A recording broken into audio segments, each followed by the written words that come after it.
हाँ, कल अपन ने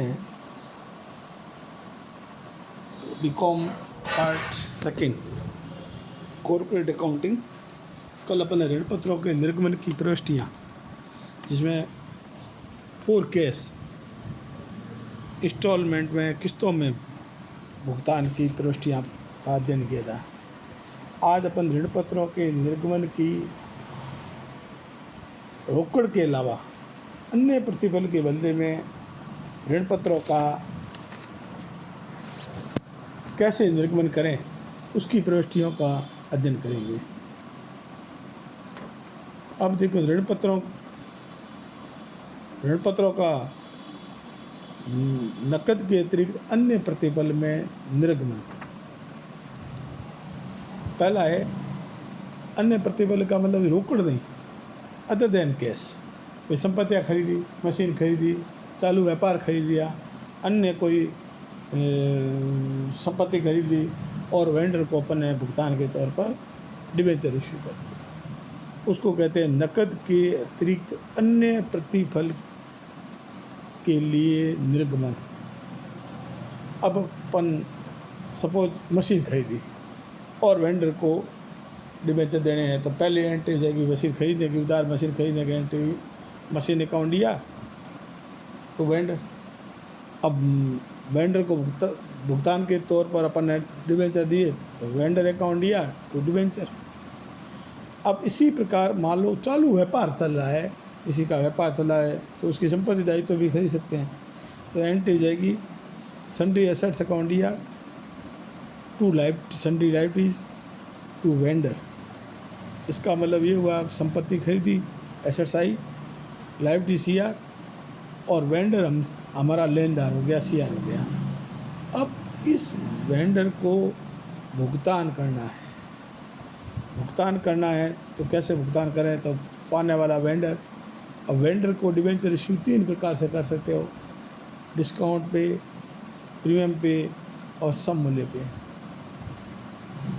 सपोज वेंडर को सम मूल्य पे डिबेंचर इशू किए तो एंट्री जाएगी vendor account DR to debenture. Vendor को डिस्काउंट पे डिबेंचर इशू किए तो vendor account DR, discount on issue of debenture account DR to debenture. अब हमारा प्रीमियम पे इशू किए तो एंट्री जाएगी vendor account DR to debenture और टू सिक्योरिटी प्रीमियम यदि हो तो। मैंने इस एंट्री में तीनों साथ में कर ली, तीनों साथ में की, तो उसमें ये कर लिया कि वेंडर अकाउंट दिया, discount on issue of debenture यदि हो तो, मतलब डिस्काउंट भी हो तो डीआर हो जाएगा, डिस्काउंट आनी है इसलिए debit to debenture to security premium यदि लाभ है, यदि आपने प्रीमियम पे इश्यू किया है तो लाभ है तो प्रीमियम सीआर। अब यदि हो तो यानी कि डिस्काउंट होगा या सिक्योरिटी प्रीमियम पे होगा। अब ऋण पत्रों का समर्थक ऋणाधार के रूप में निर्गमन। ऋण पत्रों का समर्थक ऋणाधार के रूप में निर्गमन का मतलब ये हुआ कि यदि अपन कंपनी ने बैंक से वगैरह से किसी संस्था से लोन लिया, उसके एवज में संपत्ति गिरवी रखी, कोई स्थायी संपत्ति गिरवी रख दी, उसके अलावा और सपोर्ट के रूप में डिबेंचर भी गिरवी रखे, तो वो हुआ समर्थक ऋणाधार के रूप में, समर्थक प्रतिभूति के रूप में ऋण पत्रों को रखना। अब इस प्रकार के निर्गमन में 2 थ्योरी है।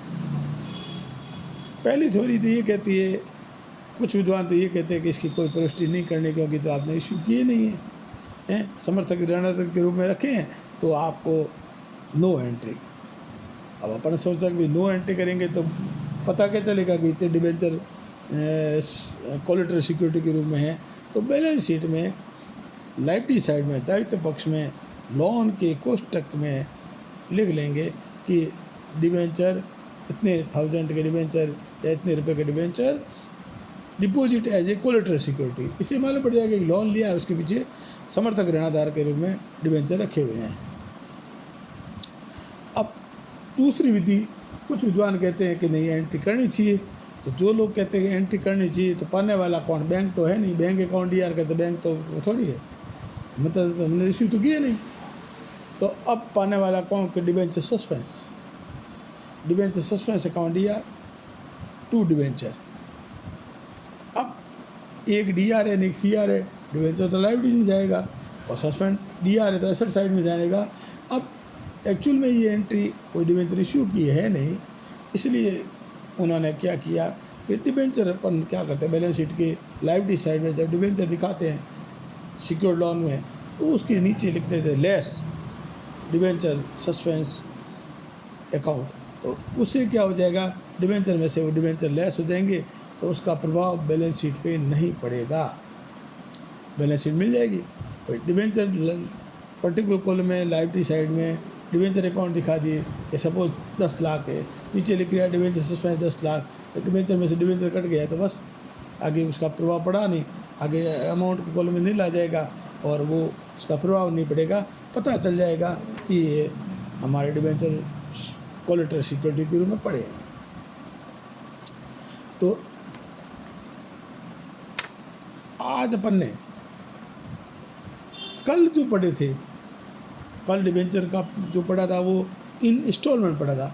इन इंस्टॉलमेंट पढ़ा कि भाई डिबेंचर के एप्लीकेशन की राशि प्राप्त होने पर बैंक अकाउंट या टू डिबेंचर एप्लीकेशन होता है। फिर डिबेंचर की एप्लीकेशन की राशि डिबेंचर अकाउंट में ट्रांसफ़र करने की एंट्री थी, debenture application account D R to debenture account. फिर अलॉटमेंट ड्यू की एंट्री पड़ी थी, तो अलॉटमेंट ड्यू की एंट्री पड़ी थी कि debenture allotment account D R to debenture यदि सममूल्य पे हो, यदि अलॉटमेंट के साथ प्रीमियम हो तो debenture allotment account D R to debenture और टू सिक्योरिटी प्रीमियम। अब यदि डिस्काउंट पे हो तो debenture allotment account D R discount on issue of debenture account D R to debenture. फिर अलॉटमेंट की राशि प्राप्त करने की पड़ी थी, तो क्या पड़ी थी डिबेंचर अलॉटमेंट की राशि प्राप्त हुई तो पैसे आए bank account D are, bank में जमा हुए और टू डिबेंचर अलॉटमेंट। फिर अपन ने कल पढ़ा था कि फर्स्ट कॉल ड्यू करने की डिबेंचर की, तो debenture first call account D R to debenture. फिर फर्स्ट कॉल की राशि प्राप्त करने की bank account D R to debenture first call. अब सेकंड एंड फाइनल कॉल मान ली थी, तो debenture second and final call account D R due की टू डिबेंचर, ये ड्यू हो गया। अब सेकंड एंड फाइनल कॉल वापस प्राप्त करने की हो तो bank account D R to debenture second and final call. ये कल अपन ने पढ़ी थी कि डिबेंचर इशू करते हैं है इन केस और किस्तों में है वो। लमसम की भी एंट्री पड़ी थी, लमसम में क्या किया था कि पैसे आए तो किस्त इंस्टॉलमेंट है नहीं तो bank account D R to debenture application and allotment. फिर एप्लीकेशन एंड अलॉटमेंट की एंट्री ट्रांसफ़र करनी अलॉटमेंट की, तो application and allotment account D R to debenture account. अब डिस्काउंट हो तो बी आर हो जाएगा, यदि प्रीमियम पे हो तो सी आर हो जाएगा। ये तो अपन ने कल पढ़ा था। आज अपन ने जो पढ़ा वो पढ़ा है कि ऋण पत्रों का नकद के अतिरिक्त अन्य प्रतिफल के बदले में भी ऋण पत्रों का निर्माण हो सकता है। तो जरूरी नहीं है कंपनी नकद ही बेचे, ऋण पत्र नकद नहीं बेचे, एसेट्स खरीद ले और बदले में डिबेंचर दे दे। जैसे सपोज मशीन खरीदी, 10 लाख की मशीन खरीदी तो एंट्री कर ली machine account D R to vendor 10 lakh. अब उस वेंडर को डिबेंचर दिए 10 लाख के, तो अब एंट्री हो गई vendor account D R 10 lakh to debenture 10 lakh. Suppose debenture premium पे दे दिए तो vendor account D R 10 lakh to debenture 8 lakh और टू सिक्योर्ड प्रीमियम 2 लाख, ये भी हो सकता है। डिस्काउंट पे मान लो को 1 लाख का डिस्काउंट दे दिया तो ऐसे भी हो जाए कि vendor account D R 10 lakh discount on issue of debenture account D R 1 lakh to debenture 11 lakh होगा। 10 ने कि 11 डिस्काउंट पे दी देंगे नहीं तो डिबेंचर ज़्यादा देने पड़ेंगे, प्रीमियम में देंगे तो कम देने पड़ेंगे। अब एसेट और चालू व्यापार खरीद लिया तो एंट्री जाएगी assets account D are. Liabilities होती है सी आर होती है all assets debit liability credit, तो सन्डी लाइबिलिटीज और टू वेंडर हमसे मांगता है, दोनों का अंतर। सपोज एसेट खरीदी 10 लाख की और लाइबिलिटीज खरीदी 4 लाख की, तो assets account D R 10 lakh, liabilities 6 lakh, vendor हो जाएगा 4 लाख। अब वेंडर को भुगतान देने की एंट्री हो जाएगी vendor account D R 4 lakh. अब टू डिबेंचर यदि एट पार है तो vendor account D R to debenture सीधा 4 लाख। अब प्रीमियम पे है तो vendor account DR, suppose 4 lakh to debenture और टू सिक्योर्ड प्रीमियम, डिबेंचर माना कि 3 लाख और टू सिक्योर्ड प्रीमियम 1 लाख, ऐसे भी हो जाए। डिस्काउंट में भी होने का लिए हो सकता है, तो vendor account DR 4 lakh, discount on issue of debenture account DR 1 lakh और टू डिबेंचर 5 लाख। डिस्काउंट पे डिबेंचर ज़्यादा देने पड़ेंगे और प्रीमियम पे डिबेंचर कम आएंगे, कम देने पड़ेंगे। अब इसके बाद में अपन ने देखा कि डिबेंचर समर्थक ऋणाधार के रूप में, समर्थक प्रतिभूति के रूप में रख सकते हैं। भाई बैंक से कोई लोन लिया, लोन ले लिया और संपत्ति गिरवी रखी, बैंक कहती और भी कुछ संपत्ति गिरवी रखनी है, डिबेंचर गिरवी रखो समर्थक ऋणाधार के रूप में। तो इसके बारे में कोलेटरल सिक्योरिटी के रूप में रखना, इसके बारे में 2 प्रकार की थ्योरी है। कुछ विद्वान कहते हैं, प्रथम विधि कहते हैं, इसमें विद्वान ये कहते हैं कि आप इसकी एंट्री करो ही मत। अब अपने दिमाग में आता है कि भाई एंट्री भी नहीं करें तो ये रह जाएगा, तो कैसे दिखेगा? तो बैलेंस शीट के दायित्व पक्ष में लोन लिया, बैंक से लोन लिया और उसकी लाइबिलिटीज में कोष्ठक में लिख लिया,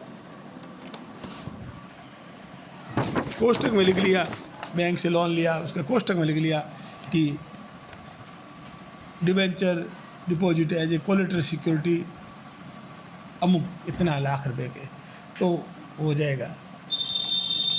अब दूसरी विधि है, इसमें ये कहते हैं कि एंट्री करनी चाहिए।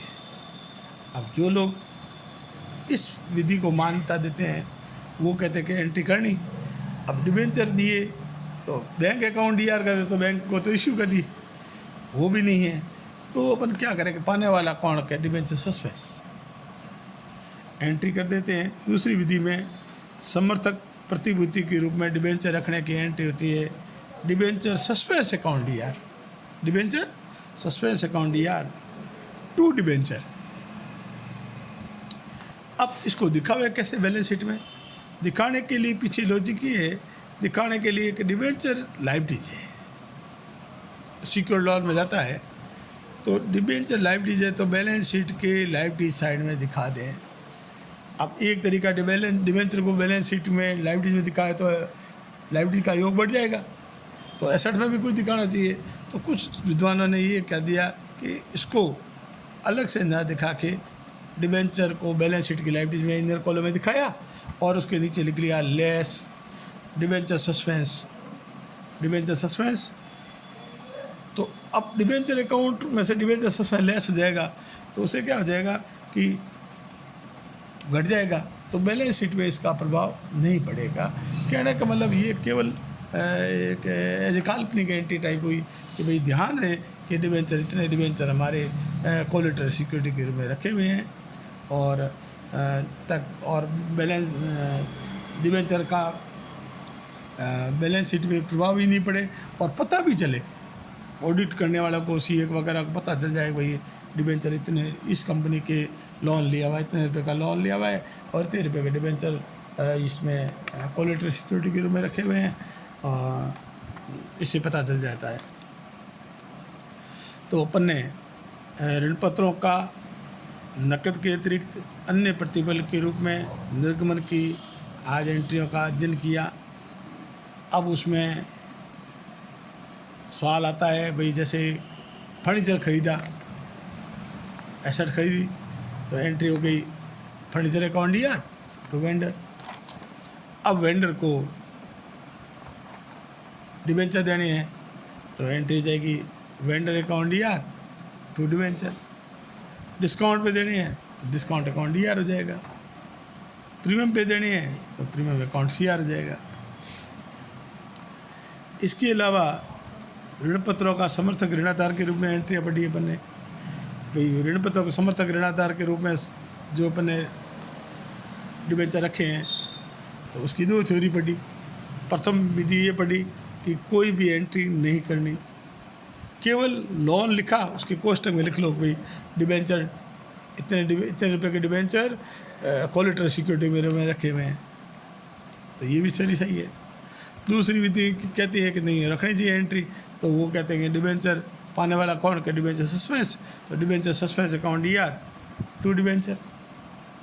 अब डिबेंचर अकाउंट तो डिबेंचर अकाउंट है वो लाइबिलिटी साइड में जाएगा और सस्पेंस उसके अंदर लेस हो जाएगा, बैलेंस शीट में आगे उसका प्रभाव नहीं पड़ेगा। आज अपन इतना पढ़ा, इनको वापस आप अच्छी तरह से मनन करें। अपना ये टॉपिक चल रहा था बीकॉम का सेक्शन ए और बी है और अकाउंटिंग है, कॉर्पोरेट अकाउंटिंग है। मेरा नाम बी हरिलाल सोनी, सहायक आचार्य ABST गवर्नमेंट कॉलेज बाड़मेर। इन पत्रों की एंट्री पढ़ी अपन ने, कल आप इसको याद करें घर बैठ के। इसी में टेस्ट भी हो सकता है।